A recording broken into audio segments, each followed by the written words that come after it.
ये परीक्षा पे चर्चा का पहला वर्चुअल एडिशन है। अब जानते हैं हम पिछले 1 साल से कोरोना के बीच जी रहे हैं और उसके कारण हर किसी को नया नया इनोवेशन करना पड़ रहा है। मुझे भी आप लोगों से मिलने का मोह इस बार छोड़ना पड़ रहा है और मुझे भी एक नए फॉर्मेट में आपके बीच आना पड़ रहा है और आपसे रूबरू न मिलना, आपके चेहरे की खुशी न देखना, आपका उमंग और उत्साह न अनुभव करना, ये अपने आप में मेरे लिए बहुत बड़ा लॉस है। लेकिन फिर भी परीक्षा तो है ही है, आप है, मैं हूं, परीक्षा है, तो फिर अच्छा ही है कि हम परीक्षा पे चर्चा कंटिन्यू करेंगे और इस साल भी ब्रेक नहीं लेंगे। अभी हम अपनी बातचीत का सिलसिला शुरू करने जा रहे हैं। एक बात मैं शुरू में जरूर देशवासियों को भी बताना चाहता हूं और गार्डियंस को बताना चाहता हूं, टीचर्स को बताना चाहता हूं। ये परीक्षा पे चर्चा है, लेकिन सिर्फ परीक्षा की ही चर्चा नहीं है। बहुत कुछ बातें हो सकती हैं। एक हल्का फुल्का माहौल बनाना है, एक नया आत्मविश्वास पैदा करना है और जैसे अपने घर में बैठ के बातें करते हैं, अपनों के बीच बात करते हैं, यार दोस्तों के साथ बात करते हैं, आइए हम भी ऐसे ही बात करेंगे।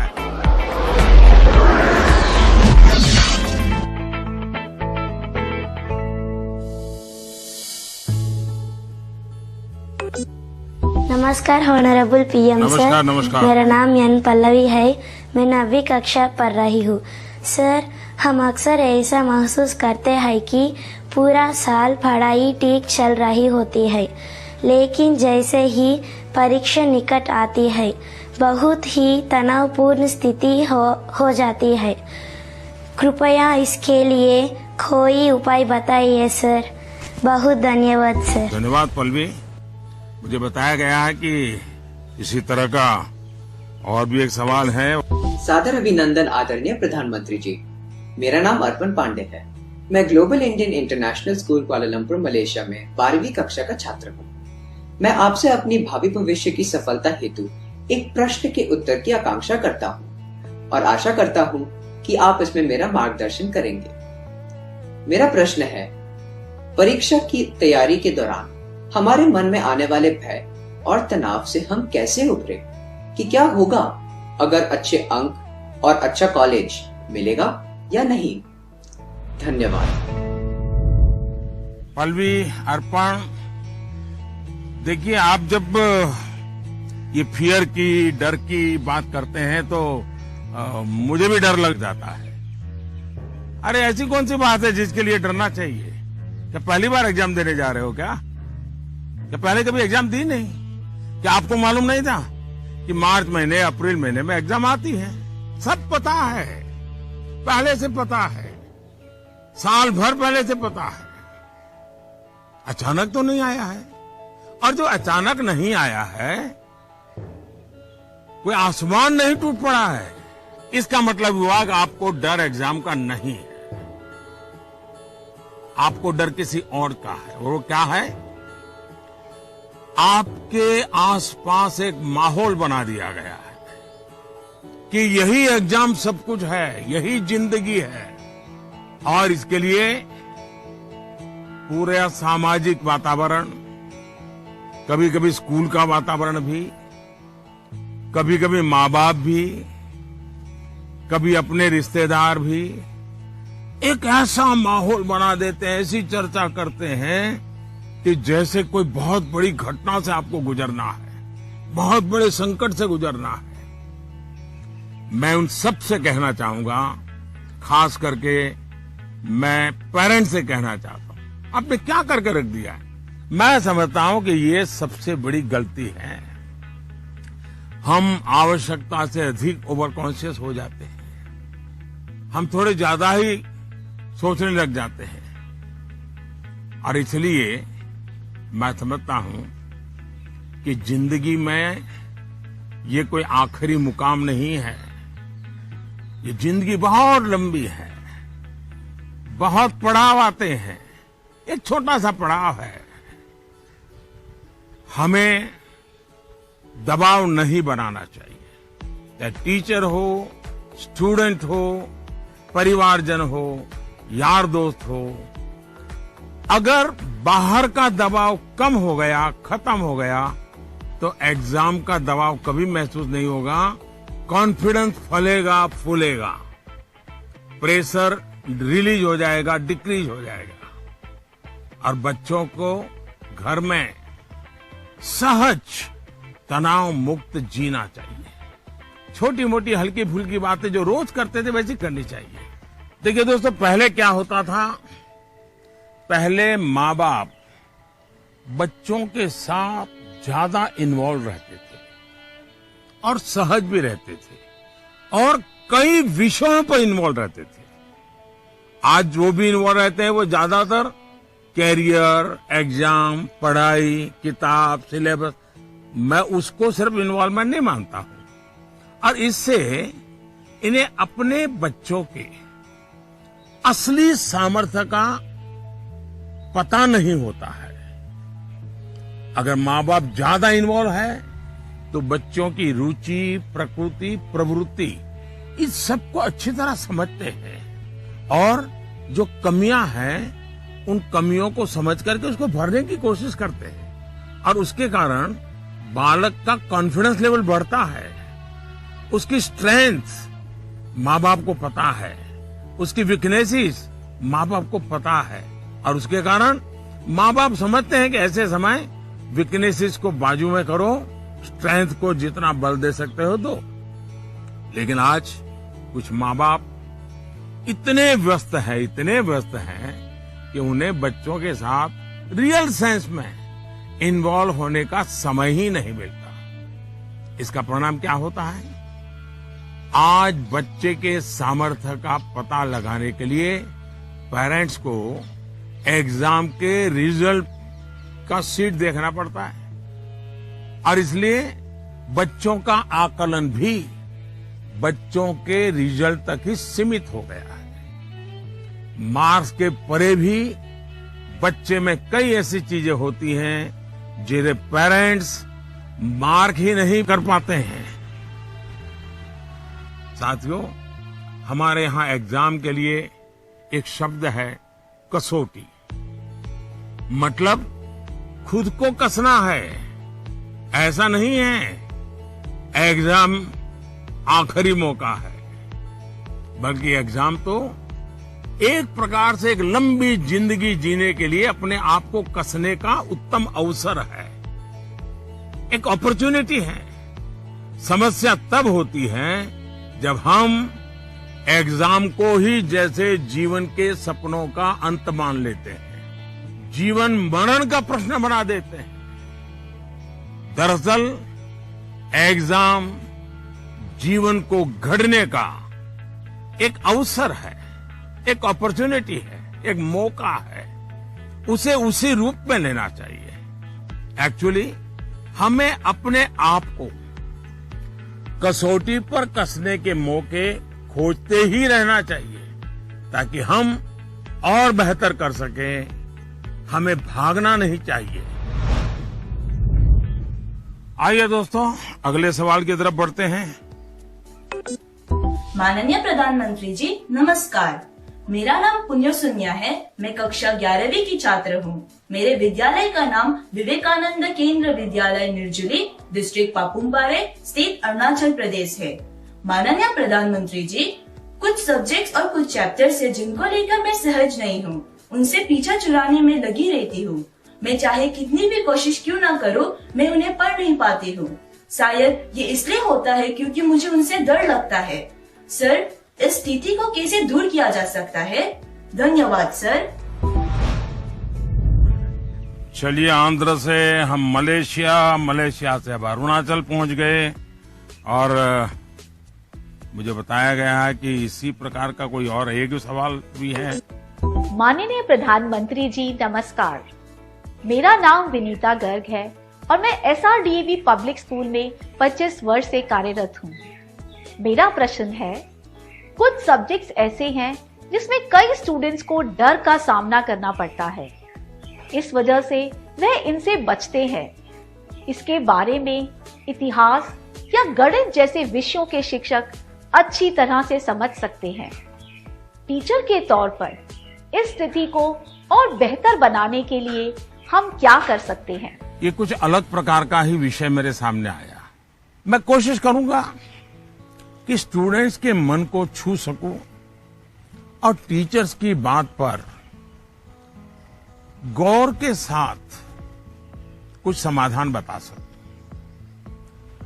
आप दोनों ने किसी खास सब्जेक्ट या चैप्टर से डर की बात नहीं है। आप लोग अकेले नहीं हैं जिनको इस स्थिति का सामना करना पड़ता हो। हकीकत तो यह है कि दुनिया में एक भी इंसान ऐसा नहीं मिलेगा जिसके ऊपर ये बात लागू न होती हो। मान लीजिए आपके पास बहुत ही बढ़िया 5-6 शर्ट है, लेकिन आपने देखा होगा 1 या 2 शर्ट आपको इतने पसंद आते होंगे, बार बार पहनते हैं। इसका मतलब ये नहीं कि बाकी सब बेकार हैं, फिटिंग ठीक नहीं है, ऐसा नहीं है। उन 2 इतने अच्छे लगते हैं कि आप उसको बार बार पहनते हैं। कई बार तो माँ बाप भी इन चीजों के लिए गुस्सा करते हैं कि कितनी बार इसको पहनोगे। अभी 2 दिन पहले तो पहना था। पसंद नापसंद मनुष्य का स्वभाव है और कभी कभी पसंद के साथ लगाव भी हो जाता है। और इसमें डर की, दुविधा की क्या बात है कि हमने डरना चाहिए? दरअसल होता क्या है, जब आपको कुछ चीजें ज्यादा अच्छी लगने लगती हैं तो उनके साथ आप बहुत कंफर्ट हो जाते हैं, बहुत कंफर्टेबल लगता है, सहज हो जाते हैं। लेकिन जिन चीजों के साथ आप सहज नहीं होते, उनके तनाव में आपकी 80% एनर्जी आप उसी में लगा देते हैं। और इसलिए स्टूडेंट से मैं यही कहूंगा कि आपको अपनी एनर्जी को इक्वली डिस्ट्रीब्यूट करना चाहिए। सभी विषयों में बराबर बराबर। आपके पास पढ़ाई के लिए 2 घंटे हैं तो उन घंटों में हर सब्जेक्ट को समान भाव से पढ़िए। अपने समय को इक्वल डिस्ट्रीब्यूट करिए। साथियों, आपने देखा होगा टीचर्स, माता पिता हमें सिखाते हैं कि जो सरल है वो पहले करें। ये आम तौर पर ये कहा जाता है और एग्जाम में तो खास तौर पर बार बार कहा जाता है कि जो सरल उसको पहले करो भाई, जब टाइम बचेगा तब वो कठिन है उसको हाथ लगाना। लेकिन पढ़ाई को लेकर मैं समझता हूं ये सलाह आवश्यक नहीं है और उपयोगी भी नहीं है। मैं जरा इन चीज को अलग नजरिए से देखता हूं। मैं कहता हूं जबकि पढ़ाई की बात हो तो कठिन जो है उसको पहले लीजिए। आपका माइंड फ्रेश है, आप खुद फ्रेश हैं, उसको अटेंड करने का प्रयास कीजिए। जब कठिन को अटेंड करेंगे तो सरल तो और भी आसान हो जाएगा। मैं अपना अनुभव बताता हूं। जब मैं मुख्यमंत्री था, फिर प्रधानमंत्री बना, तो मुझे भी बहुत कुछ पढ़ना पड़ता है, बहुत कुछ सीखना पड़ता है, बहुतों से सीखना पड़ता है, चीजों को समझना पड़ता है। तो मैं क्या करता था, जो मुश्किल बातें होती है, जिसके निर्णय थोड़े गंभीर होते हैं, मैं मेरे सुबह जो शुरू करता हूं तो कठिन चीजों से शुरू करना पसंद करता हूं। मुश्किल से मुश्किल चीजें मेरे अफसर मेरे सामने लेकर के आते हैं, क्योंकि उनको मालूम है कि वो मेरा एक अलग मूड होता है। मैं चीजों को बिल्कुल तेजी से समझ लेता हूं, निर्णय करने की दिशा में आगे बढ़ता हूं। मैंने अपना एक नियम बनाया है, कोशिश की है। और जो सरल चीजें हैं, दिन भर की थकान के बाद रात देर हो जाती है, तो चलो भाई अब उनको मैं ज्यादा दिमाग खपाने की जरूरत नहीं, कोई गलती होने का कारण नहीं है, तो उन चीजों को मैं फिर देर रात तक खींच लेता हूं। लेकिन सुबह जब उठता हूं तो फिर कठिन से ही मुकाबला करने के लिए निकल पड़ता हूं। दोस्तों, एक और बात हमें अपने आप से सीखनी चाहिए। आप देखिए, जो लोग जीवन में बहुत सफल हैं, वो हर विषय में पारंगत नहीं होते, लेकिन किसी एक विषय पर, किसी एक सब्जेक्ट पर उनकी पकड़ जबरदस्त होती है। अब जैसे लता दीदी हैं, लता मंगेशकर जी की पूरे दुनिया में नाम है, हिंदुस्तान के हर जुबान पे नाम है, लेकिन अगर कोई जाकर के उनको कहेगा आज हमारे क्लास में आइए और ज्योग्राफी पढ़ाइए, हो सकता है वो न भी पढ़ा भी पाए, मैं नहीं जानता हूं कि वो पढ़ा पाए न पढ़ा पाए, लेकिन लता जी की महारत ज्योग्राफी में शायद न भी हो, लेकिन संगीत की दुनिया में उन्होंने जो किया हुआ है, एक विषय पर जिस प्रकार से अपना जीवन खपा दिया है, आज वो हर एक के लिए प्रेरणा का कारण बन गई है। और इसलिए आपको भले कुछ सब्जेक्ट मुश्किल लगते हो, ये कोई आपके जीवन में कोई कमी नहीं है। आप बस ये ध्यान रखिए कि इस मुश्किल लगने वाले सब्जेक्ट की पढ़ाई से खुद को दूर मत कीजिए, उसे भागिए मत। वहीं टीचर्स के लिए मेरी सलाह ये है, वो विद्यार्थियों से उनको टाइम मैनेजमेंट के संबंध में, उसके तौर तरीके संबंध में, सिलेबस के बाहर जाकर के भी कभी उनसे बातें करें, उनसे चर्चा करें, उनको गाइड करें। विद्यार्थियों को टोकने के बजाय उन्हें गाइड करें। टोकना, रोकना, उसका प्रभाव मन पे और ज्यादा नेगेटिव फैलता है।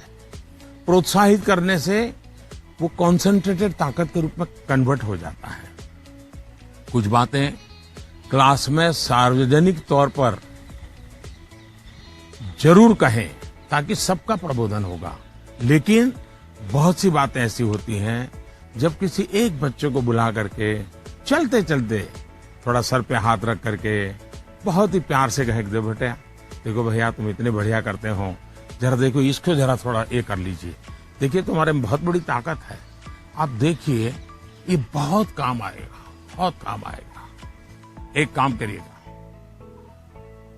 आपके जीवन में ऐसी कौन सी बातें थी जो कभी आपको बहुत कठिन लगती थी और आज आप उसको बड़ी सहजता से कर पा रहे हैं? ऐसे कुछ कामों की लिस्ट बनाइएगा। जैसे साइकिल चलाना कभी आपको कठिन लगा होगा, लेकिन अब वही काम आप बहुत सरलता से करते लेते होंगे। कभी तैरने की बात आई होगी, बहुत डर लगा होगा, उतरने से भी डर लगा होगा, लेकिन आप अच्छे तरह आज तैरना सीख गए होंगे। मतलब जो कठिन था उसको आपने कन्वर्ट कर दिया। आपके जीवन में ऐसी सैकड़ों चीजें होगी, अगर आप ये याद करके जरा किसी कागज पर लिख लेंगे तो कभी आपको किसी को भी, मुझसे भी कठिन वाला सवाल पूछना ही नहीं पड़ेगा, क्योंकि कभी कोई चीज आपको कठिन लगेगी ही नहीं। मुझ पे भरोसा कीजिए दोस्तों, एक बार करके देखिए। Honorable Prime Minister Ji, Vanakkam. Vanakkam. I am Neil Anand, studying 12th standard in Vivekananda Kendra Vidyalaya Metric Higher Secondary School, Kanyakumari. Dear sir, during this pandemic situation, after the online classes, we all get more free time than usual. I would like to know how can we make the best use of our free time. My thanks to our Honorable Prime Minister for giving this opportunity. Vanakkam. Mummy papa को पता चलेगा ना कि आप परीक्षा के समय में खाली समय की बात कर रहे हैं, तो फिर देखिए क्या होता है। खैर, मुझे ये सवाल बहुत अच्छा लगा कि आप एग्जाम के समय भी खाली समय पर ध्यान दे रहे हैं, खाली समय पे चर्चा कर रहे हैं। देखिए दोस्तों, खाली समय, इसको खाली मत समझिए। ये खजाना है, खजाना। खाली समय एक सौभाग्य है, खाली समय एक अवसर है।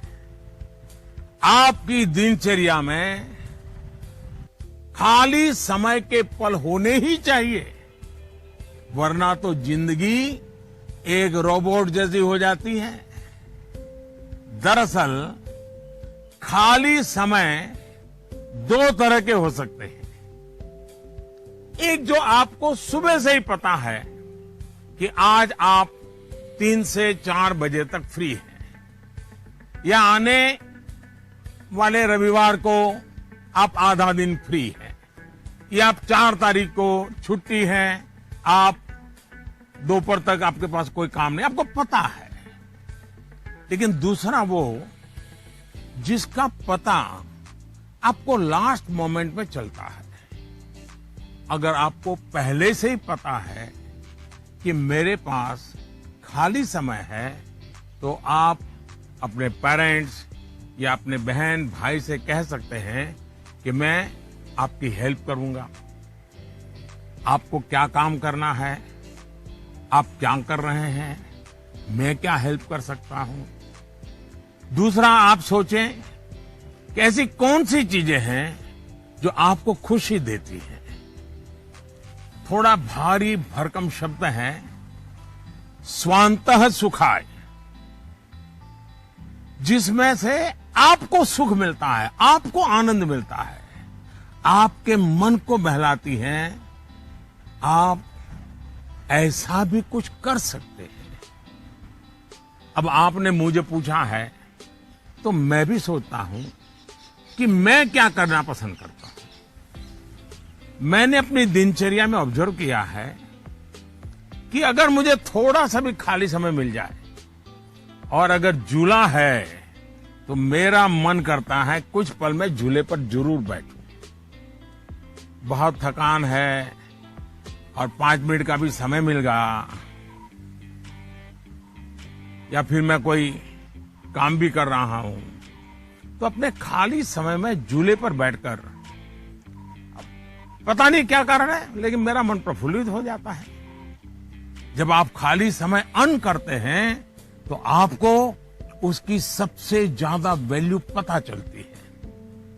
इसलिए आपकी लाइफ ऐसी होनी चाहिए कि जब आप खाली समय अर्न करें, तो आपको असीम आनंद दें। यहां यह भी ध्यान रखने की जरूरत है कि खाली समय में किन चीजों से बचना चाहिए, नहीं तो वही चीज सारा समय खा जाएगी, पता भी नहीं चलेगा, और अंत में रिफ्रेश रिलैक्स होने के बजाय आप तंग आ जाएंगे, थकान महसूस करने लगेंगे। एक और मुझे लगता है कि खाली समय में हमें अपनी क्यूरियोसिटी,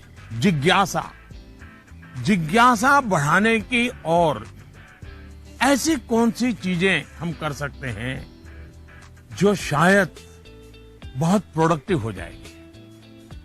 आपकी माँ या पिता अगर खाना बना रहे हैं, उसे ऑब्जर्व कीजिए। नई नई चीजों में अंदर जाने का, कुछ नया जानने का, इसका इम्पैक्ट सीधा सीधा दिखाई नहीं देता है, पर जीवन में इसका बहुत बड़ा गहरा प्रभाव होता है। फ्री टाइम का एक और बेस्ट यूज हो सकता है कि आप कुछ गतिविधियों से अपने आप को जोड़ें, जिसमें आप को एक्सप्रेस कर पाए, आपकी यूनिकनेस को बाहर ले आ सके, जिसमें आप अपनी इंडिविजुअलिटी से जुड़ सके। ऐसा करने के बहुत से तरीके हैं, और आप भी ऐसे बहुत से तरीके जानते हैं। स्पोर्ट्स हैं, म्यूजिक है, राइटिंग है, पेंटिंग है, स्टोरी राइटिंग है। आप बहुत कुछ कर सकते हैं। अपने थॉट्स को, इमोशंस को एक्सप्रेस करने का एक क्रिएटिव तरीका दीजिए, अवसर दीजिए। नॉलेज का दायरा कई बार वहीं तक सीमित होता है जो आपको उपलब्ध है, जो आपके आसपास है। लेकिन क्रिएटिविटी का दायरा नॉलेज से भी बहुत दूर तक आपको ले जाता है, बहुत विस्तार के फलक पर ले जाता है। क्रिएटिविटी आपको उस क्षेत्र में ले जा सकती है जहां पहले कभी कोई नहीं पहुंचा, जो नया हो। हमारे यहां कहा जाता है, जहां न पहुंचे रवि वहां पहुंचे कवि। ये क्रिएटिविटी की तो बात है। प्रवीण कुमार एक जागरूक पिता के रूप में शायद मुझे पूछ रहे हैं। बड़ा कठिन सवाल है मेरे लिए। मैं कहूंगा कि पहले तो आप स्वयं चिंतन करें, आत्मचिंतन करें। क्या ऐसा तो नहीं है कि जीवन जीने का जो तरीका आपने चुना है, आप चाहते हैं वैसे ही जिंदगी आपके बच्चे भी जिए, और थोड़ा सा भी उनमें बदलाव आता है तो आपको लगता है कि पतन हो रहा है, वैल्यूज का ह्रास हो रहा है। मुझे बराबर याद है, एक बार मैं स्टार्टअप से जुड़े हुए नौजवानों से मैंने एक समारोह किया। तो बंगाल की एक बेटी जिसने स्टार्टअप शुरू किया है अपनी पूरी कैरियर छोड़ करके, तो उसने अपना अनुभव बताया, वो मुझे हमेशा याद रहता है। उस बेटी ने कहा कि मैंने अपनी नौकरी छोड़ दी, कैरियर छोड़ दी और स्टार्टअप शुरू किया, और मेरी माँ को जब पता चला तो मेरी माँ ने तुरंत कहा सर्वनाश। यानी इतना माँ को झटका लगा। लेकिन बाद में वो बेटी स्टार्टअप में बहुत सफल रही थी। आपको सोचना चाहिए कि आप अपने भाव विश्व में अपने बच्चों को जकड़ने का प्रयास तो नहीं कर रहे हैं, और इसलिए आपका परिवार, आपकी परंपराएं, उसमें मूलभूत मूल्यों को कैसे जोड़ दें, हमें आइडेंटिफाई करना चाहिए। जैसे हमारे यहां कहा जाता है, जन सेवा ही प्रभु सेवा है। ये हमारे शास्त्रों में मूल्य के रूप में है। लेकिन आपके घर में पूजा पाठ तो बहुत होती है, दुनिया को दिखता है कि आप बहुत धार्मिक हैं, रिचुअल से भरा जीवन है, लेकिन आप जनसेवा में कहीं नजर नहीं आते हैं। अब जब आपकी संतान यह विरोधाभास देखती है तो उसके मन में कॉन्फ्लिक्ट शुरू हो जाता है, सवाल खड़े हो जाते हैं, और सवाल उठना स्वाभाविक में है। उसी प्रकार से भी हमारे मूल्य हैं कि जीव मात्र से परमात्मा का वास है। उसी प्रकार से हम सबकी मान्यता है, और हमें यह सिखाया गया है, हमारे जीवन मूल्य के रूप में प्रस्थापित हो चुका है, और हमारी सोच है कि जीव मात्र में परमात्मा का वास है। लेकिन आपके घर में जो काम करने आते हैं, झाड़ू पोछा लगाने आते हैं, लिफ्ट चलाने वाला होता है, आपको स्कूल में छोड़ने वाला ऑटो रिक्शा ड्राइवर है, क्या कभी आपने उनसे उनके सुख दुख की चिंता और चर्चा की है? क्या कभी आपने पूछा, वे आपके परिवार में तो किसी को कोरोना नहीं हुआ है ना, आपके परिवार के तो सब सुखी है ना, आप जिस गांव से आए हो उस गांव में तो सब ठीक है ना? क्या आपने कभी पूछा है? अगर आप ऐसा करते तो आपको अपने बच्चे को मूल्य नहीं सिखाने पड़ते। मैं आप पर सवाल नहीं खड़े कर रहा, एक सामान्य व्यवहार की बात कर रहा हूं। कुछ लोग वाकई ऐसा नहीं करते। बच्चे का बर्थडे होता है, बहुत सारी तैयारियां होती है। कितने लोग अपने घर में काम करने वालों से कहते हैं कि जो भी काम करना है 5 बजे तक पूरा कर दो, 6 बजे जब मेहमान आना शुरू हो जाएंगे तब तुम भी हमारे परिवार के मेहमान के रूप में कपड़े पहन करके, अच्छे कपड़े पहन करके परिवार के सबको लेकर के आ जाना। आप देखिए, आप उनसे क्या कहते हैं। आज घर में बहुत से मेहमान जाने वाले हैं, देर तक रुकना पड़ेगा, आप ऐसा कहने के बजाय क्या कहते हैं, देखो कल बहुत मेहमान आने वाले हैं, बहुत काम है, तुम घर बता के आ जाना, देर से आऊंगा, देर से आऊंगी। यानी आपका बच्चा देख रहा है कि इतना बड़ा उत्सव है घर में, लेकिन वो जो मेरे लिए मेहनत करते हैं दिन रात, वो तो इसमें हिस्सेदार ही नहीं है। और तभी उस बच्चे के मन में टकराव शुरू होता है। मैं आपको एक और उदाहरण देता हूं। हम कहते हैं बेटा बेटी एक समान, ये मूल्य है हमारे यहां देव रूप की जो कल्पना की गई है, उसमें स्त्री भगवान का उतना ही महत्व है। लेकिन हमारे घर के वातावरण में बेटे और बेटी के बीच जाने अनजाने में जो ट्रीटमेंट किया जाता है, उसमें असमानता होती है। उसके बाद जब वही बेटा समाज जीवन में जाता है, तो उसके द्वारा नारी समानता में कुछ न कुछ कमी की संभावना बढ़ ही जाती है।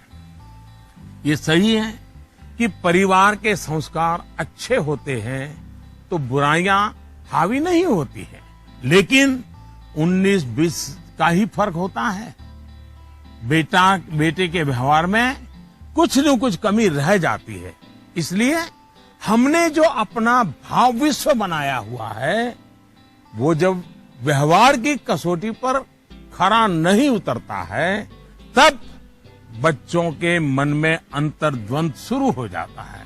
इसलिए मूल्यों को कभी भी थोपने का प्रयास न करें, मूल्यों को जीकर प्रेरित करने का प्रयास करें। आखिरकार बच्चे बड़े स्मार्ट होते हैं, जो आप कहेंगे उसे वो करेंगे या नहीं करेंगे, ये कहना मुश्किल है। लेकिन इस बात की पूरी संभावना होती है कि जो आप कर रहे हैं वो उसे बहुत बारीकी से देखता है और दोहराने के लिए लालायित हो जाता है।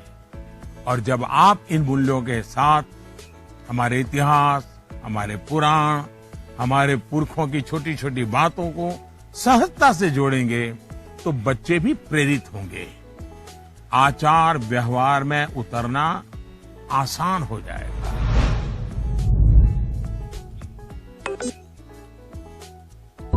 नमस्कार सर, मैं प्रतिभा गुप्ता, कुंदन विद्या मंदिर लुधियाना से। सर, मेरा आपसे सवाल ये है कि हमें हमेशा काम करवाने के लिए बच्चों के पीछे भागना पड़ता है, तो हम कैसे उन्हें सेल्फ मोटिवेटेड बना सकते हैं ताकि वे अपनी चीजें खुद करें? धन्यवाद। आप बुरा न माने तो मैं जरा इस विषय में आपसे अलग राय रखता हूं। मुझे लगता है कि बच्चों के पीछे इसलिए भागना पड़ता है क्योंकि उनकी रफ्तार हमसे ज्यादा है। ये बात सही है कि बच्चों को सिखाने की, बताने की, संस्कार देने की जिम्मेदारी परिवार के सबकी है। लेकिन कई बार बड़े होने के बावजूद हमें भी तो जरा मूल्यांकन करना चाहिए। हम एक सांचा तैयार कर देते हैं और बच्चे को उसमें ढालने की कोशिश करते रहते हैं, और समस्या यहीं से शुरू होती है। हम इसे सोशल स्टेटस का सिंबल बना देते हैं। अक्सर माता पिता अपने मन में कुछ लक्ष्य तैयार कर लेते हैं, कुछ पैरामीटर बना लेते हैं और कुछ सपने भी पाल लेते हैं। फिर अपने उन सपनों और लक्ष्यों को पूरा करने का बोझ बच्चों पर डाल देते हैं। हम अपने लक्ष्यों के लिए बच्चों को जाने अनजाने में, माफ करना मुझे, मेरा शब्द कहीं कठोर लगेगा, जाने अनजाने में हम बच्चों को इंस्ट्रूमेंट मानने लगते हैं। और जब बच्चों को उस दिशा में खींचने में विफल हो जाते हैं, तो ये कहने लगते हैं कि बच्चों में मोटिवेशन और इंस्पिरेशन की कमी है। किसी को भी मोटिवेट करने का पहला पार्ट है ट्रेनिंग। प्रॉपर ट्रेनिंग, एक बार बच्चे का मन ट्रेन हो जाएगा तब उसके बाद मोटिवेशन का समय शुरू होगा। ट्रेनिंग के कई माध्यम, कई तरीके हो सकते हैं। अच्छी किताब, अच्छी मूवीज, अच्छी कहानियां, अच्छी कविताएं, अच्छे मुहावरे या अच्छा अनुभव, ये सब एक प्रकार से ट्रेनिंग के ही टूल्स हैं। जैसे कि आप चाहते हैं आपका बच्चा सुबह उठ करके पढ़े,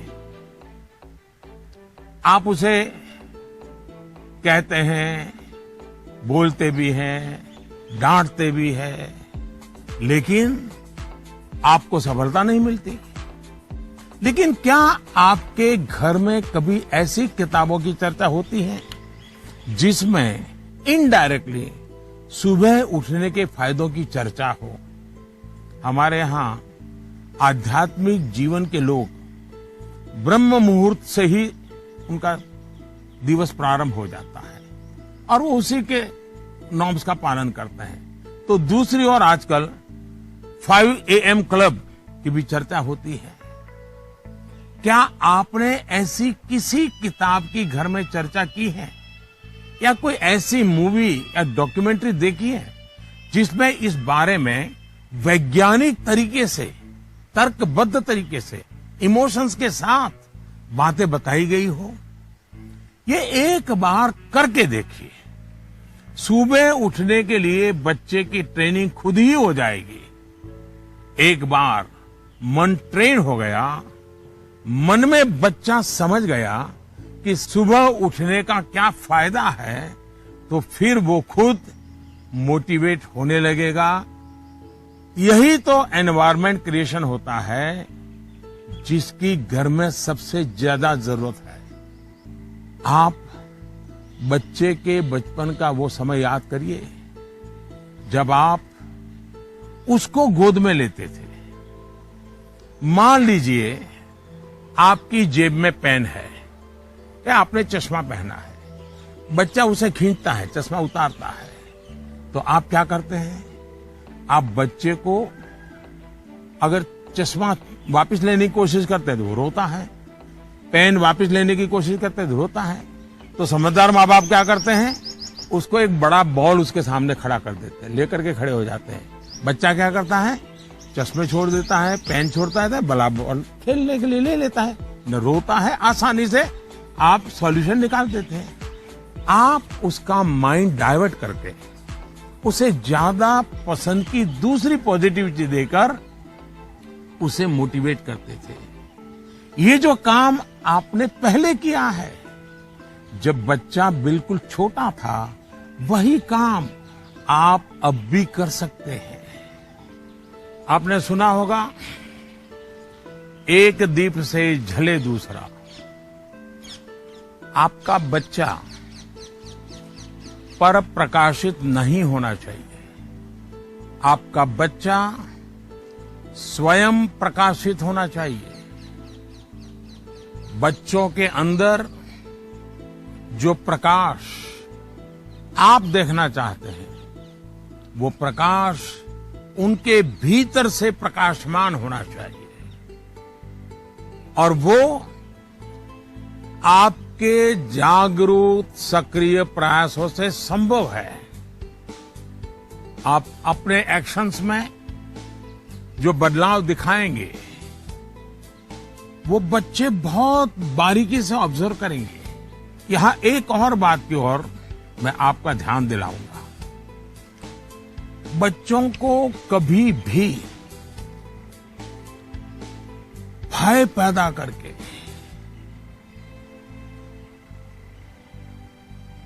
ये होगा तो ये होगा, ऐसा होगा तो ऐसा होगा, कृपा करके ऐसी कोशिश मत कीजिए।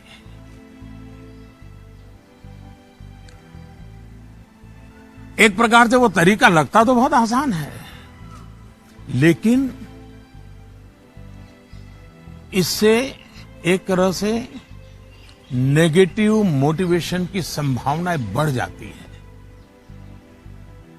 जैसे ही आपने जो हवा खड़ा किया है वो खत्म हो जाता है, बच्चे का मोटिवेशन भी खत्म हो जाता है। और इसलिए पॉजिटिव मोटिवेशन साथ साथ बार बार पॉजिटिव रीइंफोर्समेंट पर बल देते रहना चाहिए। मोटिवेशन का जो मंत्र बच्चों के लिए है, एक प्रकार से वो हम सबके लिए भी है, मनुष्य मात्र के लिए है। Namaste Prime Minister sir, my name is Tanay and I am a student of Salmia Indian Model School, Kuwait. Sir, I have a question to ask you that how to prepare ourselves for the battle of life. Thank you sir. NaMo app पर मसूरी उत्तराखंड श्रीमान अशरफ खान ने लिखा है, sir हम सब जब अपने बड़े कजिन्स या दोस्तों से बात करते हैं तो वो कहते हैं कि अभी स्कूल में तो तुमने जीवन देखा ही कहां है, जीवन की असली कसौटी तो स्कूल से बाहर निकल करके होगी। मेरा सवाल यह है कि आज हम अपने आप को कल की चुनौतियों के लिए कैसे तैयार करें। तनय, आप तो कुवैत से मुझसे बात कर रहे हो, लेकिन तनय कभी किसी ने इस बात को मार्क किया है कि तुम्हारे जो आवाज है वो गॉड गिफ्टेड है? क्या कभी तुम्हारे माँ बाप ने, कभी आपके दोस्तों ने, कभी आपके टीचर्स ने कभी कहा है कि आपका ध्यान गया है? आज आपका सवाल सुनने के बाद, खैर रिकॉर्डेड है, लेकिन मैं पक्का मानता हूं कि आपको एक बहुत ही विशिष्ट प्रकार की आवाज परमात्मा ने दी है। कभी उस पर ध्यान दीजिए, ये आपकी बहुत बड़ी विरासत बन सकती है। खैर, मैं तनय की बातों की ओर चला गया, लेकिन जो सवाल आपने पूछे हैं, पहली बात तो ये कि जो लोग आपको ये कहते हैं उनके कहने का तरीका भले ऐसा होता है कि वो आपको सलाह दे रहे हैं, लेकिन मन के भीतर की सच्चाई को देखें तो वो अपने आप को हीरो बनाने की कोशिश कर रहा होता है, या फिर वो अपनी असफलताओं को इसलिए बड़ा बनाकर दिखाता है ताकि उसे एक एस्केप रूट मिल सके, और इसलिए वो दिखाता है कि उसके सामने बहुत बड़ी बड़ी चुनौतियां हैं। इस विषय में मेरा सीधा सीधा मंत्र है, एक कान से सुनिए और दूसरे कान से निकाल दीजिए। हाँ, ये सवाल बहुत स्वाभाविक है कि 10वीं या 12वीं के बाद क्या, ये हर बच्चे के मन में होता है, और न मैं इससे इनकार कर सकता हूं और न कोई और उससे इनकार कर सकता है। बहुतों के लिए ये सवाल चिंता और निराशा फैलाने वाला हो सकता है। दुर्भाग्य से आज के चकाचौंध भरे युग में सेलिब्रिटी के कल्चर के कारण और उसका प्रभाव होने के कारण स्टूडेंट लाइफ में एक धारणा बन गई है कि जो टीवी पर आता है, जिसकी अखबारों में चर्चा होती है, वैसा कुछ बनना है, वैसा कुछ करना है। ये बुरी बात नहीं है, लेकिन जीवन की सच्चाई से ये बहुत दूर है। ये जो प्रचार माध्यमों में 1000-2000 लोग हमारे सामने आते हैं, दुनिया इतनी छोटी नहीं है। इतनी बड़ी विश्व व्यवस्था, इतना लंबा मानव इतिहास, इतनी तेजी से हो रहे परिवर्तन, बहुत सारे अवसर लेकर के आते हैं। जीवन की सच्चाई ये है कि जितने लोग हैं उतनी विभिन्नताएं हैं, जितने लोग हैं उतने अवसर भी है। हमें अपनी जिज्ञासा का दायरा बहुत बड़ा करने की आवश्यकता है, उसको विस्तार देने की आवश्यकता है। और इसलिए आवश्यक है कि 10वीं क्लास में, 12वीं क्लास में भी आप अपने आसपास के जीवन को ऑब्जर्व करना सीखिए। आपके आसपास इतने सारे प्रोफेशन है, नेचर ऑफ जॉब्स है और बदलते हुए नेचर ऑफ जॉब्स हैं। खुद को ट्रेन करिए, अपनी स्किल बढ़ाइए और उसका लाभ उठाइए। करियर के चुनाव में एक पक्ष ये भी है कि बहुत से लोग जीवन में इजी रूट की तलाश में रहते हैं। बहुत जल्दी वाहवाही मिल जाए, आर्थिक रूप से बड़ा स्टेटस बन जाए, ये इच्छा ही जीवन में कभी कभी, हर बार नहीं लेकिन कभी कभी अंधकार की शुरुआत भी करने का कारण बन जाती है। फिर ये अवस्था ऐसी होती है जिसमें सपने पालना और देखना जरा अच्छा लगता है। सपनों में खोए रहना अच्छा लगता है।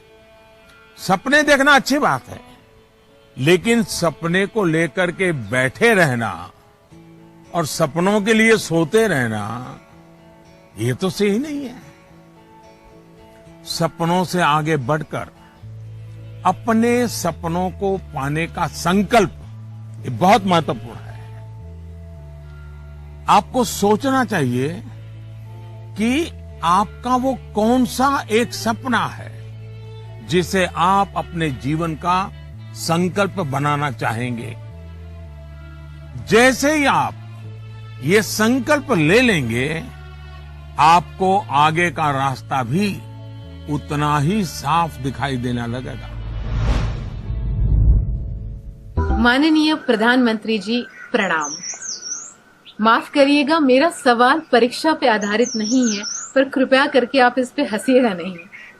आजकल के बच्चे प्रॉपर खाना नहीं खाना चाहते, सारा टाइम चिप्स, चॉकलेट और जंक पे उनका ध्यान रहता है। आप कृपया करके हमें ये बताइए कि हमें इसके बारे में क्या करना चाहिए।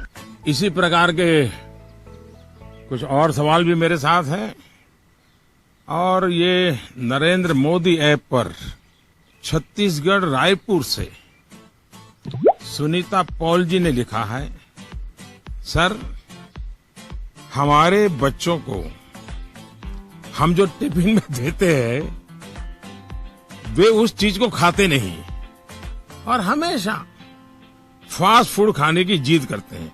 कृपया इस मुद्दे पर हमारा मार्गदर्शन करें।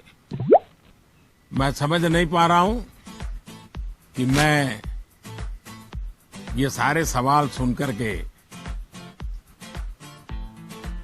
मुस्कुराऊं या जोरों से हंस पड़ूं। अगर इस मुद्दे पर हम मनोवैज्ञानिक तरीके से आगे बढ़े तो शायद इसका समाधान आसान हो जाएगा। हमारी जो ट्रेडिशनल खाने की चीजें हैं, मनोवैज्ञानिक रूप से उनके प्रति हम सहज रूप से गौरव का भाव पैदा करें। उसकी जो विशेषता है उसकी बात करें। खाना पकाने की हमारी जो प्रक्रिया है, किचन की जो एक्टिविटी है, वो घर के बाकी सदस्यों को पता होनी चाहिए कि कितनी मेहनत करने के बाद खाना पकता है। बच्चों के सामने भी ये सारी बातें चर्चा में लानी चाहिए।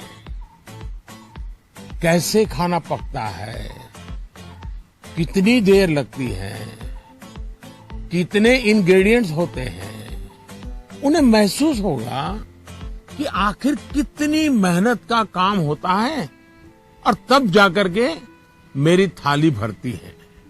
दूसरा, आज के जमाने में खाने पीने की बहुत सारी वेबसाइट है, हेल्दी फूड की भी कोई कमी नहीं है।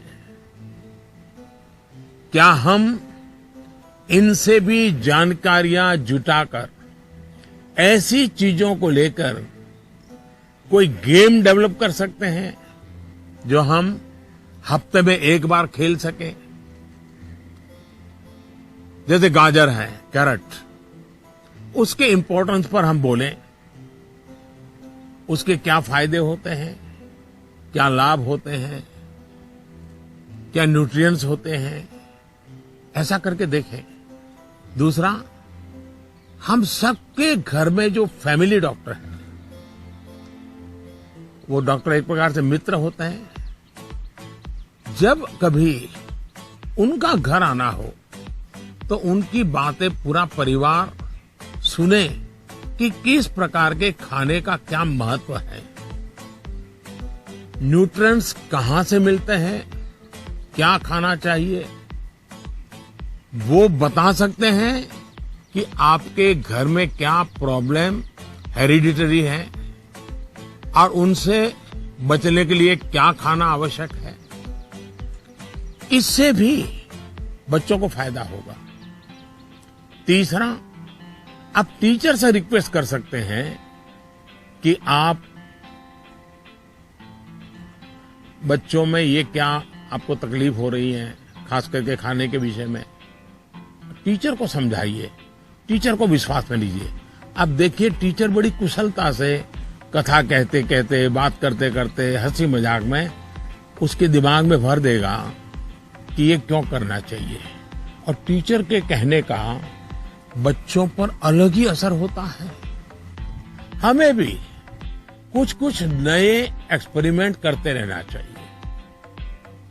मैंने काफी ऐसे उदाहरण देखे हैं जहां परिवार में ट्रेडिशनल खाना ही बच्चों को मॉडर्न रंग रूप में बनाकर दिया जाता है,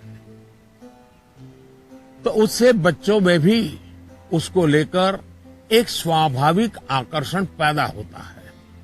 खैर, ये मेरे सिलेबस के बाहर का विषय है, लेकिन हो सकता है शायद मेरी कुछ बातें काम आ जाए आपको।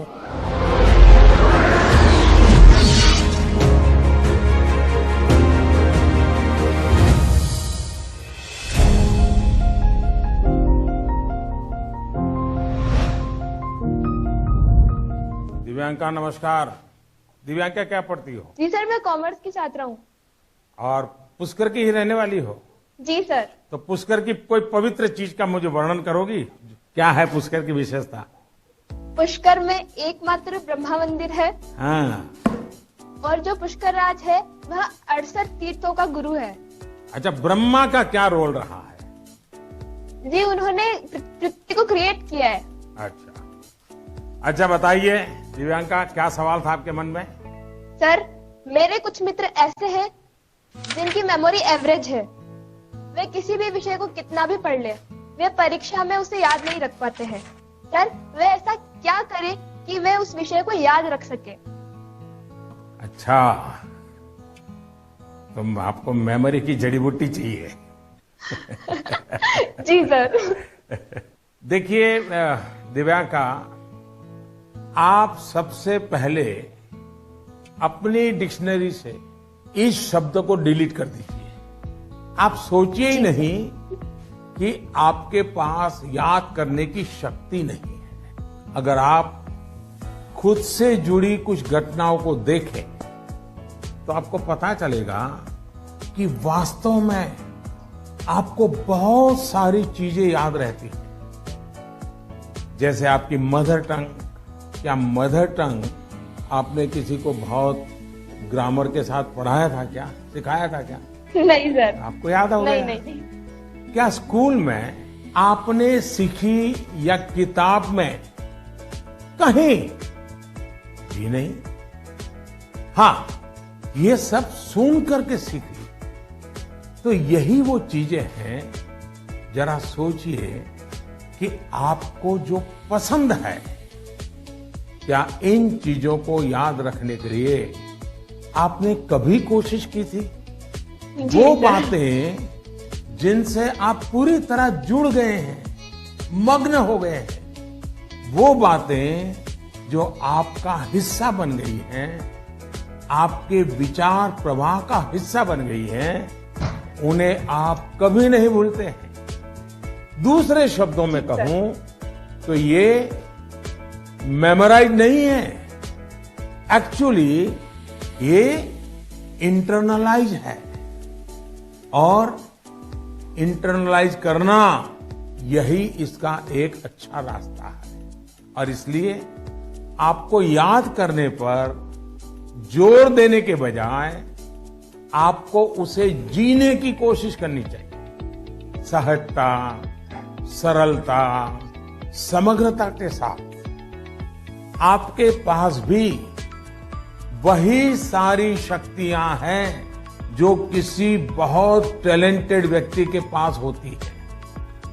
सोचिए, अपने भाई या बहन के साथ अगर आपका झगड़ा हुआ हो तो वो आपको एकदम याद रहता है, आप उसे भूलते नहीं है। यहां तक कि आपको यह भी याद रहता होगा कि उस समय आपके भाई बहन ने कौन से कपड़े पहने थे, आप खड़े खड़े लड़ रहे थे कि दौड़ते हुए लड़ रहे थे, सब याद होगा, एक एक वाक्य याद होगा। जी सर। यानी इसका एक मतलब यह है कि आप उसमें फुली इन्वॉल्व थे, आप उस क्षण को पूरी तरह जी रहे थे। साफ है कि चीजें याद रहे, प्रॉपरली रिकॉल कर सके, उसके लिए आप जिस क्षण में हैं उस क्षण में ही रहना और उसमें पूरी तरह से इन्वॉल्व रहना बहुत जरूरी है। यानी हम पढ़ाई कर रहे हैं, किताब हाथ में है और मन है खेल के मैदान में, सहेलियों के साथ, दोस्तों के साथ, फिर तो मामला गड़बड़ हो जाता है। आगे जाकर आप में से कोई विद्यार्थी अगर साइकोलॉजी पढ़ेगा तो उसमें मेमोरी बाय एसोसिएशन का कंसेप्ट विस्तार से समझाया जाएगा। आप याद कीजिए कि स्कूलों में सुबह असेंबली में राष्ट्रगान होता है। अब जन गण मन हर कोई गाता है, लेकिन क्या कभी आपने जनगण मन गाते समय आपने उस राष्ट्रगान के साथ देश में ट्रैवल किया क्या? आप उसके साथ जो शब्द आते हैं उन शब्दों के साथ अपने आप को विजुअलाइज कर पाए कि नहीं कर पाए? पंजाब को, गुजरात को, महाराष्ट्र को, बंगाल को मन ही मन राष्ट्रगान गाते समय ट्रैवल किया क्या? आपको एकदम से याद होना शुरू हो जाएगा। मन ही विजुअलाइज करेंगे तो आपको अच्छे से याद रह जाएगा। इसका तो एक फायदा और होगा, आप इस देश के साथ भी एकाकार होते चले जाएंगे। यानी इन्वॉल्व, इंटरनलाइज, एसोसिएट और विजुअलाइज। मेमोरी को शार्प करने के लिए इस फॉर्मूले पर आप चल सकते हैं। मैं आपको एक और उदाहरण देता हूं। आपके पास नोटबुक्स होती हैं, अलग अलग विषयों की किताबें होती हैं। आप जब भी घर से निकले, ये तय करके निकले कि बैग में इतने नंबर पर इस विषय की नोटबुक होगी और इतने नंबर पर इस विषय की किताब होगी। चौथे नंबर पे हो सकती है, तीसरी पर हो जाए। और आपने अगर 3 नंबर पर हिस्ट्री की किताब रखी है, 5 नंबर पर भूगोल की किताब रखी है, तो जब भी आप हिस्ट्री की किताब निकालने जाएं तो बिल्कुल आंख बंद करके 3 नंबर की किताब निकालते हैं आप। देखिएगा आपका कॉन्फिडेंस लेवल कितना बढ़ जाएगा। चलिए, मुझे अच्छा लगा, आपसे बात करने का मौका मिला और मैं राजस्थान के लोगों को भी और पुष्कर की पवित्र धरती को भी आज यहां से नमन करता हूं।